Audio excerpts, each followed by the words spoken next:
and we are going to discuss about A Rose for Emily by William Faulkner that was published in 1983. So today we have 4 special guests, the director, the author, and the other 2 is the cast. So let's go! Hi everyone, it's me again. So today let's meet our 4 special guests, and guys, please introduce yourself. Hi, I'm Hanyu. I play as Emily. Hi guys, I am Natasha. I play as Darren Homer. Hi guys, hello everyone. My name is Natasha and I am the author. Hi guys, my name is Panwanatika.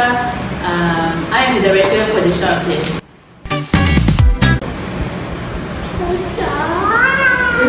Thank you everyone. So, how are you guys feeling today?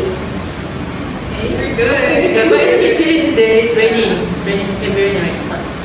This story may look quiet and slow, but beneath that silence, there are heavy themes like isolation, fear of change, and trauma.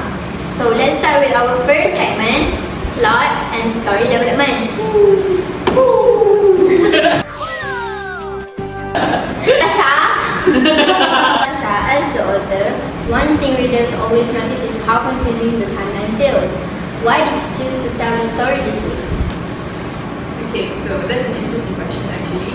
So I decided to structure the short story to reflect how memory works, which is fragmented and selective. The townspeople, they don't really and fully understand Emily's life actually. So I decided to start, instead of starting at the beginning and to the end and moving forward, I reveal the moments from Emily's life piece by piece, so that audience can connect with Emily's life and relate it to Emily's life from moments to moments, and from starting from her father's control, her refusal to accept her father's death, and her relationship with Homer, and finally the truth behind the locked room. So the emotional scene impact comes when readers, the audience, suddenly realize how everything connected. They need to connect it, you know? Yeah, so that's why. Okay, Natasha, thank you for the explanation. So, I'm gonna go with the director. Muani, this film tells story differently. What was your approach? So, as a director, in the film, we made the timeline more linear. So, the film audience usually needs clarify to stay emotionally connected with Emily's life. Okay, so by showing Emily's life in sequence, the viewers and everyone can see that her mental state and emotional decline happening gradually, but the ending still shocks the audience, because but instead of confusion, the emotions come from her understanding and how she reached that point. Okay, that's an interesting timeline. So, thank you, director. Emily, how does this difference affect how people see you? In the short story, people only see part of me. I talk about the I mistake. The town fill in the gaps with gossip, while in the film, people actually see with my silence. They see how time stops inside my house and how loneliness shapes my choices. That makes the audience understand me before judging me. And Homer, what about you? So in the film, my role feels clearer. You can tell I wasn't looking for marriage, but at the same time, I wasn't trying to hurt Emily's heart. That's misunderstanding become the turning point of the story. Let's start with segment 2, character portrayal, short film versus short story. Go! Don't be nervous. Yeah, I'm not. Let's talk more about character portrayal, especially Emily, from author's perspective and director's perspective. Okay, so as an author, from my perspective, in the short story, I specifically made Emily's character is a very distant person, but also symbolic.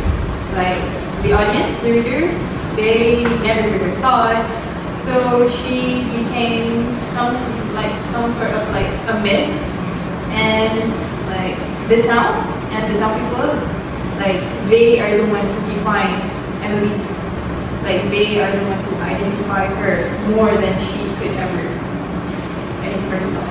So yeah.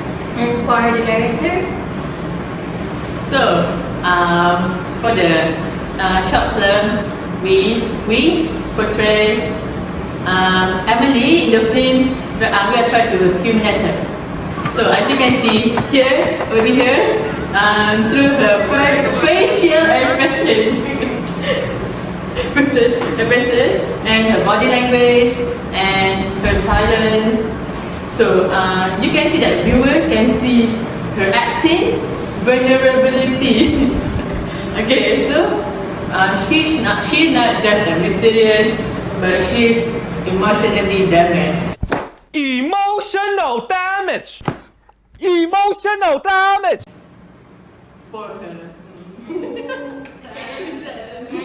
what about Emily? The different matters in the film. I'm not just the strange woman in the house. You see how fear control me, fear of being alone, and fear of change, and fear of loss. That makes the relationship become tragic or downgrade. It's not evil versus innocent, but between two people who doesn't want to communicate clearly. Now we are done with segment 2. We're gonna go with next segment, themes and atmosphere. One of the strongest parts of this story is the atmosphere. Natasha, how did you create that in the short story? Okay, so me as an author, I use the atmosphere in the short story. I use slow, heavy, and like very oppressive kind of atmosphere, because like I use detailed descriptions, silence, decay, and especially in Emily's house, because I wanted to create the atmosphere, like some sense of that time that has stopped. That time has stopped, yes. And the theme is like isolation, death, and resistance to change. In the setting, yes, up here, as you can see, up here in the setting itself. Yeah. So nothing moves forward. It's just nothing moves forward. Neither is happening. So yeah. Okay, thank you, Natasha. So, Wani, how does that film translate the atmosphere? So in a short film, we just rely on visual because in the film, people only use on the face and your body expression. So like Natasha said, Emily's house is very dim. The lighting is very gloomy. So we dim our lighting. We have a long house and empty spaces communicate loneliness without words. So people know. So people know on these movies, on this shot, the viewers can see that the house become darker and quieter as Emily's mental state decline. So this clip feels more tense because viewers don't imagine the atmosphere. They can see it. Just the feel they can see it. The silence is important. It shows how empty my life is. No visitor, no conversation, just waiting.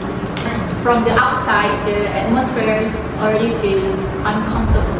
You can sense something is wrong even before anything happens. Okay, so let's take a So deep. short break. Shall we? Let's go!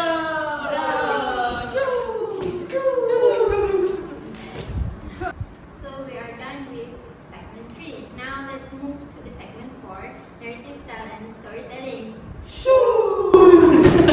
Okay, another big difference is how the story is told.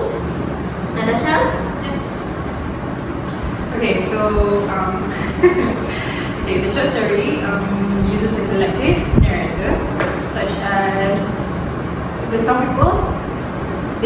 as one voice. As you can see here, they speak as one voice. So this makes the narration unreliable. And readers, audience, have to question what is true and what is judgment. Okay, how about Wani?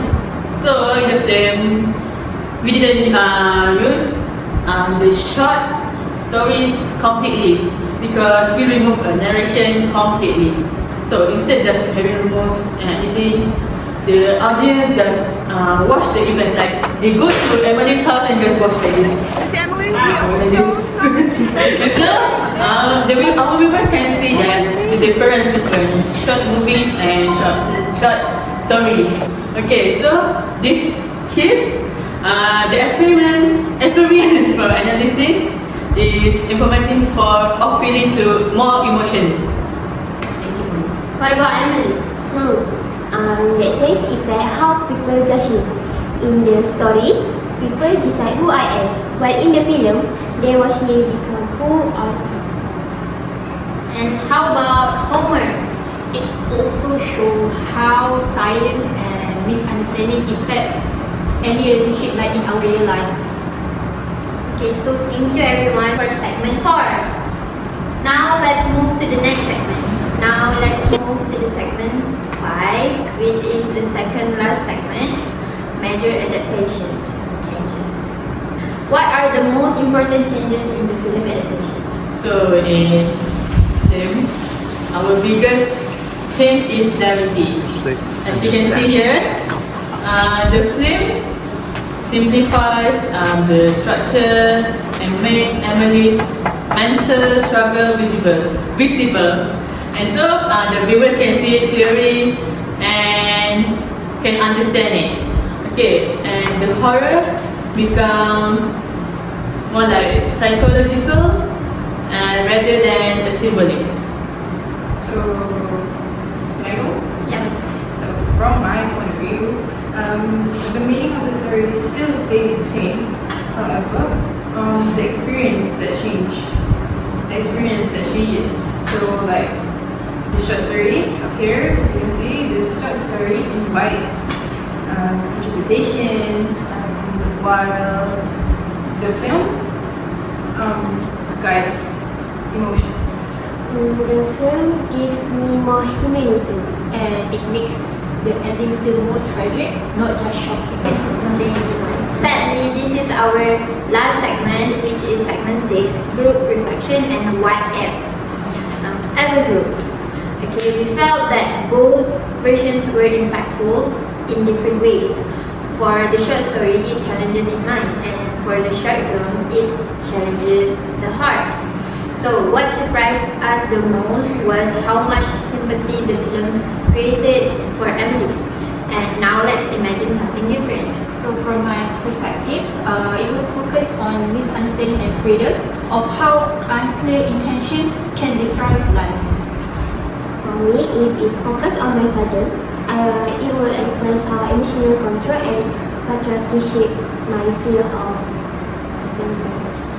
And for me, that shift shows how trauma doesn't go in one moment. It encourages. Okay. A Rose for Emily is not just a horror story. It's a tragedy about loneliness, control, and the fear of being left behind. The short story makes us think. The film makes us feel. Different forms, same message. Thank you for listening. Bye. Thank you for listening. Go watch it and find the difference, guys. Don't forget to subscribe, alarm bell, and put a comment for the next segment.